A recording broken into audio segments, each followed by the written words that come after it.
શું નામ છે? હરિદાસ બાપુ, કયું ગામ? ખાંભા. ખાંભા. કેટલા સમયથી પરેશાન હતા?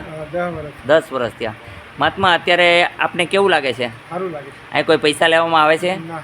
ફ્રી ઓફ સેવા છે. કેટલા ટાઈમની અંદર તમને સારું થયું? હા, 2 મિનિટમાં. 2 મિનિટમાં. અહીંનું કામ કેવું લાગે છે? બહુ સરસ. સારું છે? હા, તમે ભગવાન. બોલો જય હનુમાન. અહીંનો નિયમ છે, કોઈ ઉપચારના પૈસા નથી, પણ નિયમનું પાલન કરો. તમે દૂધની કોઈ વસ્તુ ન ખાતા, બરોબર છે? બીજા નંબરની અંદર ખાંડ હાવ બંધ કરી દો. ચોખા નહીં ખાવાના, દૂધની કોઈ વસ્તુ નહીં ખાવાની, હો ને? નિયમનું પાલન કરશો. ચા નહીં પીવાનો, કાળો ચા પીવો, પણ દૂધવાળો ચા ન પીવો, તો 100% તમને કોઈ પણ પ્રકારની બીમારી નહીં થાય. અત્યારે જે મેં હેલ્થી અને સારા મહિના હાલવા એ પ્રમાણે હાલશો. હા, અત્યારે કાંઈ દુખતું નથી. મજા કરો, આનંદ કરો. બોલો જય હનુમાન. અહીંયા માટે આટકોટથી ગણીથી થોરખાન રોડ પર આદેશ આશ્રમ ચેતન હનુમાન આવેલું છે.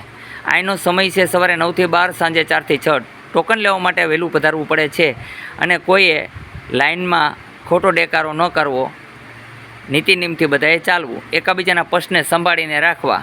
અહીંયા ખાવાની પણ વ્યવસ્થા આપણે કરી છે કે બપોરના સમયે ભૂખ્યા રહેતા ઘણા લોકો, તો એની માટે થઈને ગુંદી ગાંઠિયાની વ્યવસ્થા કરી છે. મારી પાસે માણસોનો અભાવ હોવાને કારણે હું ઝાઝું કાંઈ કરી શકતો નથી. હું થાય એટલું કરું છું. મારી એક જ ઈચ્છા, માનવ સેવા, પ્રભુ સેવા. બોલો જય હનુમાન.